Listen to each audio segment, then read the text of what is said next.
여러분 안녕하십니까? 내외방송 뉴스입니다. 김기현 국민의힘 대표가 더불어민주당의 3% 경제 제한과 관련해 한순간 국민을 현혹하는 탕후루 정책이라고 비판했습니다. 김 대표는 오늘 오전 국민의힘 최고위원회의에서 이 대표가 주장하는 방안은 일단 빚을 내서라도 쓰고 보자는 내용으로 우리나라 재정과 경제에 악영향을 주는 방법이라고 말했습니다. 공인인증서의 비밀번호만 다른 사람에게 알려줘도 법률상 양도행위라는 대법원의 판단이 나왔습니다. 대법원 2부는 주택법 위반 혐의로 기소된 유모 씨에게 벌금 1,000만 원을 선고한 원심 판결을 지난달 18일 확정했다고 오늘 밝혔습니다.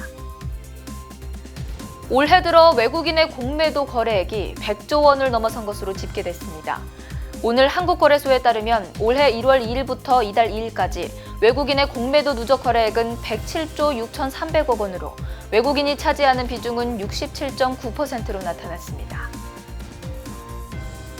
이스라엘을 향해 전쟁을 중단하라는 국제사회의 압박이 커지는 가운데 베냐민 네타냐후 이스라엘 총리가 인질 석방 없이는 휴전도 없다는 입장을 재차 강조했습니다.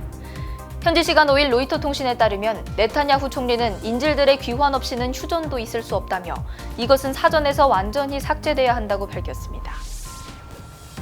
고용노동부가 오는 20일부터 30일까지 전국 지방노동관서에서 고용허가제 외국인 근로자에 대한 2023년도 5회차 신규 고용허가서를 접수한다고 밝혔습니다.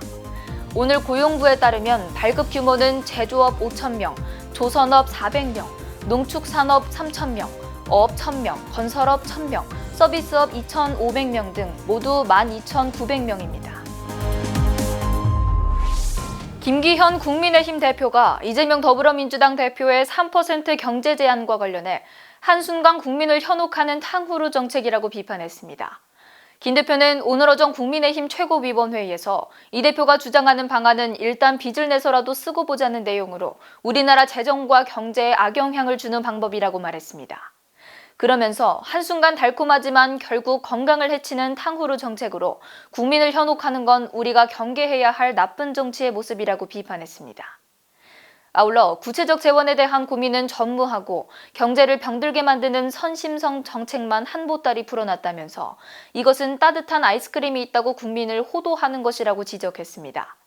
이어 이 대표가 주장하는 경제 살리기 방법이 옳은지 우리 당이 주장하는 경제 살리기 방법이 옳은지 그 여부를 논의하기 위한 여야 대표 회담을 재차 제안한다고 강조했습니다.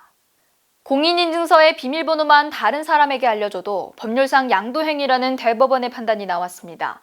대법원 2부는 주택법 위반 혐의로 기소된 유모 씨에게 벌금 1,000만 원을 선고한 원심 판결을 지난달 18일 확정했다고 오늘 밝혔습니다.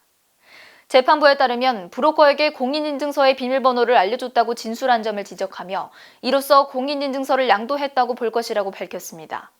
이어 주택법상 입주자 저축 증서 양도 행위에는 주택청약 종합저축 계좌가 개설된 은행에 연계된 공인인증서를 양도한 행위도 포함된다고 판단했습니다.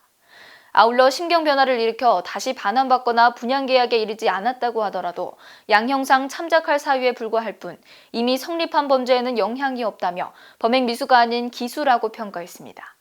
빠른 뉴스 행복을 주는 내외방송 차이스더입니다. 안녕하십니까, 차이스더입니다. 내외방송의 더 많은 영상을 보고 싶으시다면 오른쪽에 있는 구독하기 버튼을 눌러주시기 바랍니다. 알림 설정까지 완료하시면 영상이 올라오는 즉시 확인하실 수 있습니다. 저희 내외방송을 시청해주셔서 정말 고맙습니다.